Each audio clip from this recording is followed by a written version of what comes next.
There was a young man who tried his level best to clear his exams at university, but he repeatedly failed, and finally he just gave up. Thinking that marriage would be the best way to make him responsible, his family got him married. After the marriage, the man took up a job as a primary school teacher, but due to lack of experience was mocked by the students and finally removed by the school authorities in just a few weeks' time. When he returned home that day, his wife wiped his tears and comforted him. She said to him, "You can teach young kids only if you've taken formal training, or at least have some experience of teaching kids.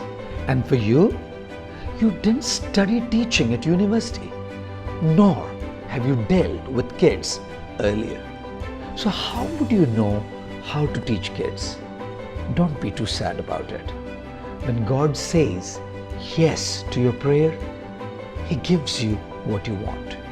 But when He says no to your prayer, He has something better for you. Probably there is a better, more suitable job waiting for you out there. Gathering some hope, the man kept trying to find opportunities, and when he did finally find one, he was once again chucked out of the job due to his slowness. Yet again his wife tried to encourage him by saying, "I'm sure there are people who are skilled and experienced at that job, and their experience comes from many years at it. As for you, you were in school trying to teach kids all this while. So how could you acquire the needed skills?" Don't worry. When God says no to your prayer, He gives you something better. But when He says wait to your prayer, He gives you the best. The man kept trying his luck with several jobs, which never lasted more than a couple of weeks, at best months. Each time he would return back home dejected and depressed, and his loving wife would comfort him. Never once was she disappointed or resentful. By the time the man was in his 30s, he had found his calling and had acquired a flair in languages. He ended up being a counselor in a school for those kids who were challenged in hearing and speaking.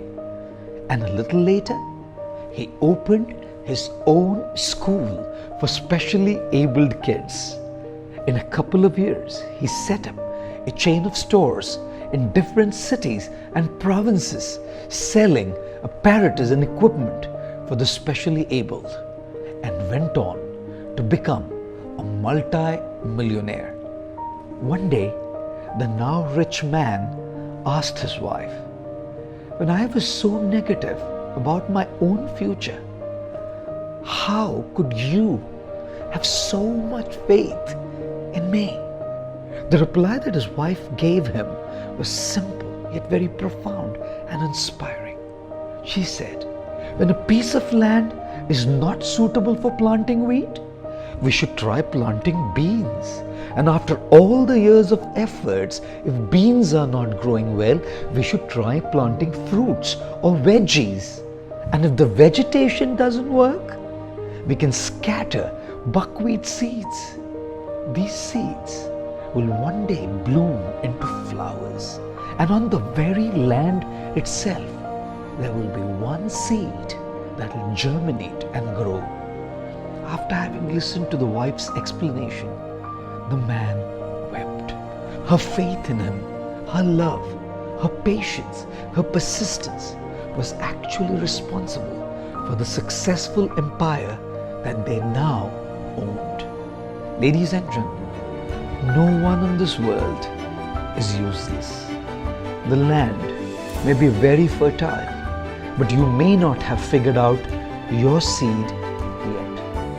It takes a while to figure out what's your seed, what works for you, But once you discover your seed, your passion, your calling, excellence and abundant growth will simply be a consequence. Until then, you need to believe in yourself.